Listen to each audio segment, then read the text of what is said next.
날씨가 조금 쌀쌀해졌네요. 모두 감기 유의하시기 바랍니다. 우리 프레이 투게더 말씀 함께 인사하겠습니다. 두 사람이 땅에서 합심하여 무엇이든지 구하면 하늘에 계신 내 아버지께서 그들을 위하여 이루게 하시리라. 두세 사람이 내 이름으로 모인 곳에는 나도 그들 중에 있느니라. 아멘. 또 숙제 한 가지 더 해볼까요? 우리 서로를 향해서 아름답고 사랑스럽고 능력 있게 시작. 장로님은, 집사님은 아름답고 능력 있고 사랑스럽습니다. 아멘. 우리 온라인에서 예배드리는 성도님들도 같이 한번 우리 자기 자신을 향해서 나는 시작. 나는 아름답고 능력 있고 사랑스럽습니다. 아멘. 어제는 속이는 자 야곱이 라반에게 속임을 당하는 그런 모습을 함께 나누었죠. 그래서 라반에게 속은 야곱은 다시 70년 같은 7년을 라반을 위해서 더 일하게 되었습니다. 오늘 본문은 그렇게 아내로 얻게 된 레아와 라헬 그리고 그녀의 시녀들까지 포함해서 아직 베냐민은 나오지 않았지만 12명의 아들 그리고 딸 디나가 태어난 것을 기록한 본문 말씀입니다. 근데 31절에 보면 여호와께서 레아가 사랑받지 못함을 보시고 그의 태를 여셨으나 라헬은 자녀가 없었더라 이렇게 얘기합니다. 처음 먼저 라헬보다 레아를 자신의 이제 아내가 됐잖아요. 그런데도 불구하고 야곱은 계속해서 라헬을 더 사랑하는 모습을 보여줍니다. 그러니까 야곱의 일방적인 이 사랑이 제대로 된 가정을 이루는 데 있어서 굉장히 큰 걸림돌이 되었다고 생각이 되어집니다. 그래서 하나님께서 야곱에게 사랑받지 못한, 그러니까 사랑받는 라헬보다 사랑받지 못한 레아를 돌보셨습니다. 여기서 떠오르는 한 여인이 있었는데 하갈이라고 하는 여인이거든요. 그러니까 여주인이었던 사라에게도 학대를 받고 그리고 아브라함에게도 쫓김을 받았잖아요. 내쫓겨서 그랬던 하갈을 하나님께서 그 광야에서 보살펴 주시고 만나 주시는 그런 모습을 우리가 이전에 보았는데 어제도 잠깐 나누었지만 레아는 아버지 라반에게서부터도 사랑받지 못했고 또 지금 남편에게도 사랑받지 못하는 그런 모습을 보여줍니다. 그러니까 하나님께서는 그런 레아를 위로해 주시고 레아의 태를 열어서 자녀를 주셨죠. 네, 라헬은 자녀가 없었더라. 라헬에게는 자녀를 주시지 않으셨습니다. 그렇게 레아는 임신해서 첫 번째 아들 르우벤을 낳았습니다. 그러니까 르우벤의 그 이름의 뜻은 뭐냐면 보라 아들이다. 이게 무슨 의미가 있습니까? 봐라, 내가 야곱에게서 내 남편에게서 아들을 낳았다. 이런 거죠. 그러니까 예전에 한국에서도 아들을 낳으면 그 며느리 대접을 또 잘 이렇게 받은 그런 가정들도 있고 그래요. 요즘 뭐 그런 시대는 아니지만. 그러니까 이 시대에도 마찬가지로 굉장히 아들이 또 후손을 이어가야 되는 중요한 임무가 있고 책임이 있기 때문에 아들을 낳으면 어깨가 올라간다 봅니다. 그러니까 봐라, 내가 아들을 낳았다 라고 하는 뜻의 르우벤을 낳았을 때 이제 남편과 동생 라헬이 자신을 무시하지 않고 이제 좀 남편의 사랑을 받을 수 있겠지라고 하는 기대가 어느 정도 레아에게 있었다고 봅니다. 그런데 안타깝게도 르우벤을 낳았는데도 아들을 낳았는데도 계속해서 야곱은 라헬을 사랑하고 레아는 사랑받지 못하는 거예요. 그렇게 또 레아는 두 번째 아들 시므온과 세 번째 아들 레이를 낳게 됩니다. 그러니까 이 정도 되면 후손을 낳는 중요한 자녀가 중요한 때인데 이렇게 아들들을 계속 낳아줬으니까 야곱이 레아를 좀 아껴주고 사랑해주고 생각해줘도 되지 않았을까 싶은데 그렇게 하지 않았던 것 같아요.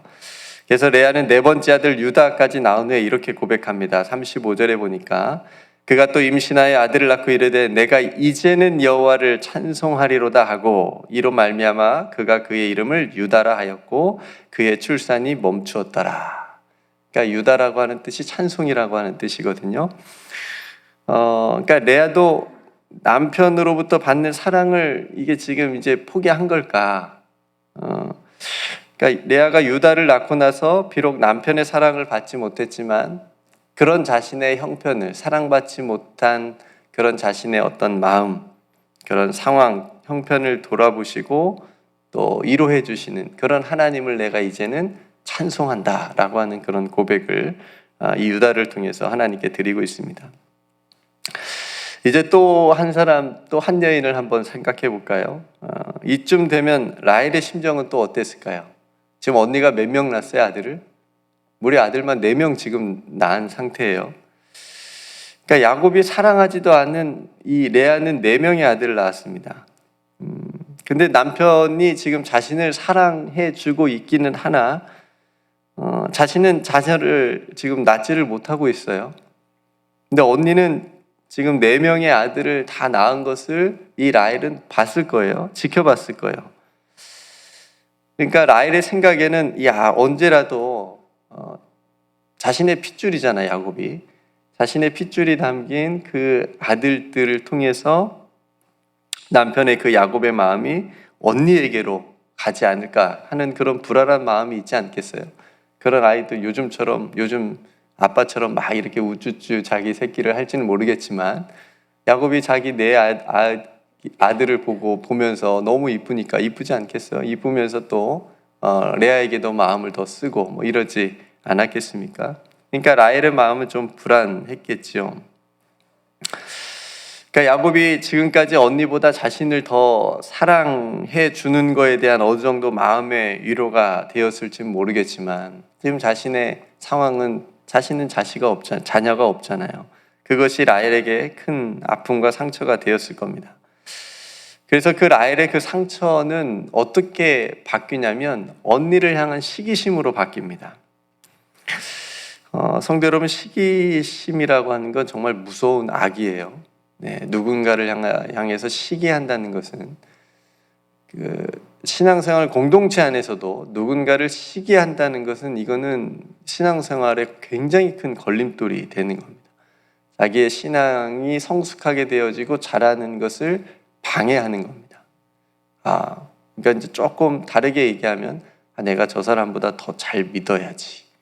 뭐 이런 마음도 어떻게 보면 하나님을 향한 어떤 신앙보다도 그 사람보다 더 잘 믿어야 되겠다라고 하는 그런 마음, 어떤 그런 잘못된 시기심으로 인한 출발은 굉장히 잘못된 동기라고 할 수 있는 거죠. 그래서 스스로 자신을 죽이는 독과도 같은 겁니다. 그런 시기심이 언니를 향해서 라헬이 가지고 생기게 됐다라고 하는 거죠. 그래서 라헬은 언니에 대한 시기심으로 괜히 남편 야곱에게 심술을 부립니다. 야곱을 향해서 이렇게 얘기하죠. 자신에게 자식을 낳게 하라. 그렇지 않으면 내가 죽겠다. 자살 협박을 합니다. 죽어버릴 거야. 그러니까 라헬이 이 정도까지 말하는 것을 보면 스트레스가 얼마나 라헬에게 있었는지를 우리가 생각해 볼 수 있죠. 그러니까 그나마 지금까지 남편이 사랑해 주는 걸로 버텼는데 그런 라헬의 마음이 지금 다 무너진 겁니다. 왜냐하면 자신의 눈앞에 언니의 4명의 아들들이 이렇게 있으니까. 이 두 여인 사이에서 야곱도 참 많이 힘들었을 것 같습니다. 여러분들이 오늘 꽤 긴 본문을 읽으면서 느꼈을지 모르겠지만 서로 자기 남편이라고 계속 얘기해요. 내 남편에게. 물론 맞죠. 서로 각자의 남편이긴 하지만 그렇게 계속적으로 서로에게 주장하고 얘기를 하는 겁니다. 야곱도 참다 도저히 참지 못하고 라헬에게 화를 냅니다. 여러분 한번 생각해 보세요. 야곱에게 라헬이 어떤 여인입니까? 아내로 얻기 위해서 7년을 일했고 속아서 또 7년을 지금 일했는데 그렇게 참고 일하면서 기다린 여인 아닙니까? 너무너무 사랑한 여인인데 그런 라헬에게 야곱이 화를 냅니다. 이게 굉장히 크게 화를 냈다는 거예요. 성을 냈다는 것은. 라헬에게 화를 내면서 이렇게 얘기하는 거죠. 당신을 임신하지 못하게 하시는 분은 하나님이신데 내가 아닌데 왜 나한테 그러느냐? 내가 하나님을 대신할 수 있느냐? 이렇게 얘기를 하는 거죠. 이 말은 아기를 낳을 수 있다라고 하는 것은, 잉태한다라고 하는 것은, 생명을 주신다는 것은 자신이 어떻게 할 수 없고 하나님 앞에 나아가야 된다는 뜻입니다. 근데 야곱은 이 모든 이 일이 지금 이렇게 되어가고 있는 것이 무슨 일인지 다 알고 있는 듯이 말하고 있는 거예요. 그죠? 지금 레아하고 라헬에게 일어난 일들은 지금 야곱이 보니까 보이지 않는 하나님의 어떤 섭리가 있구나 라고 하는 것을 야곱이 뭔가를 깨달은 것 같아요. 그러니까 이런 얘기를 라헬에게 했겠죠. 그럼 여기서 라헬이 야곱의 그 말을 듣고 하나님께서 하시는 일이구나 라고 하는 것을, 그 말을 듣고 그렇구나, 라헬이 하나님 앞에 엎드리면 되는데, 예전에 사라 기억나시죠? 사라가 했던 방법을 똑같이 이 라헬이 합니다. 자신의 여종 비라를 남편에게 들여보내서 그 비라를 통해서 낳은 자식을 자기의 자식으로 이렇게 생각하고 그렇게 얻는 그런 방법을 선택하게 됩니다. 그렇게 비라를 통해서 야곱에게 2명의 또 자녀 단과 납달리가 태어나게 되죠. 그러면서 라헬이 무슨 얘기를 합니까? 자신이 언니와 크게 경쟁하여 이겼다라고 그렇게 고백을 합니다. 그러니까 언니에 대한 시기를 넘어서 지금 경쟁하고 있는 거예요. 내가 언니보다 아기를 더 많이 낳겠다든지, 나도 기어코 아들을 낳겠다. 그래서 자식을 마치 언니와 경쟁하듯이 낳고 있습니다. 성숙하게 보이던 레아도 지금 참지 못하고 지금 그동안 아기가 없었던 동생 라헬이 아기를 낳으니까, 비라를 통해서 아기를 갖게 되니까 위기의식을 느꼈는지 이 자녀 낳기 경쟁 레이스에 레아도 참여합니다. 자신도 자기의 여종 실바를 남편에게 또 들여보냅니다. 그래서 갓과 아셀이라고 하는 2 아들을 더 얻게 되죠. 야곱이 여기서 보면 참 중심이 없는 그런 모습을 또 보여줍니다. 이렇게 하면 안 될 것 같은데 이렇게 얘기를 좀 하고 딱 그렇게 해야 될 건데, 이 경쟁에 휘말리면서 계속 납니다. 야곱이 너무 힘들었을 것 같아요.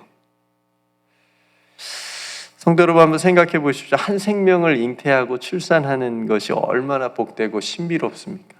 얼마나 감사한 일입니까? 얼마나 은혜입니까? 그렇게 생명이 한 명 한 명 기도하면서 복되고 경이롭게 태어나야 되는데, 지금 아브라함, 이삭, 야곱 이렇게 약속의 자녀들, 약속의 가문으로 내려져 오고 있는데, 그런 가문에서 지금 이런 식으로 자녀들이 막 서로 경쟁하면서 태어나는 겁니다. 2 여인이 서로에 대한 시기와 경쟁으로 아기들이 태어나는 모습을 보게 됩니다. 이후로도 레아와 라헬은 합한 채라고 하는 것을 가지고 남편 야곱의 사랑을 서로 갈구하지요. 그래서 레아가 또 야곱에게서 이사갈과 스불론이라고 하는 2 아들, 또 디나라고 하는 딸까지 낳게 되고, 마지막에 드디어 라헬이 임신해서 자녀를 낳게 되는데, 라헬이 낳은 그 아들이 바로 유명한 요셉, 요셉이 됩니다. 여러분, 여기까지 야곱이 낳은 아들들을 우리가 함께 보았습니다. 이런 생각이 들었습니다. 이 2 여인이 서로 자녀 낳기 경쟁, 그 경쟁에서 태어난 아들들을 보면서 과연 하나님께서 그 일찍이 약속하신 그 자녀의 복이 있잖아요. 하늘의 별과 같이 많을 것이다. 바다의 모래와 같이 많아질 것이다. 그 약속이 마치 이런 출산 경쟁이라고 하는 과정을 통해서 되어지는 걸까? 기대와는 조금, 우리의 기대와 우리의 생각과는 좀 다른 모습으로 펼쳐지긴 했지만, 그럼에도 불구하고 아까 야곱이 그렇게 고백한 것처럼 하나님의 역사는 이 야곱이 낳은 12 아들의 자녀들을 통해서 이루어 가시는 것을 우리는 또 보게 되죠. 이스라엘을 이루는 12 지파가 또 되는 거고요. 그러니까 여기까지 우리가 함께 봐서도 알겠지만, 야곱이 뭐 잘한 거 하나도 없잖아요. 그죠? 그러니까 전적인 하나님의 인도하심, 전적인 하나님의 섭리라고 말할 수밖에 없겠죠. 오늘 많은 자녀들이 태어나는 이 긴 본문에서 우리는 하나님께서 등장하시는 모습을 우리가 함께 유심히 보고 그 모습을 우리가 묵상을 했으면 좋겠습니다. 처음 31절에 보면 사랑받지 못한 레아를 돌보셨습니다. 그런 하나님의 모습이 등장하고요. 30장 17절에 보면 레아의 소원을 들어주셨습니다. 레아의 소원을 들어주신 하나님이 또 등장합니다. 마지막 30장 22절에 라헬을 생각하신 하나님이 또 등장하십니다. 그러니까 사랑받지 못한 레아를 돌아보셨고, 그리고 소원을 들어주셨고, 그리고 라헬을 생각해 주시는 그런 하나님의 모습이 오늘 본문 속에 등장을 합니다.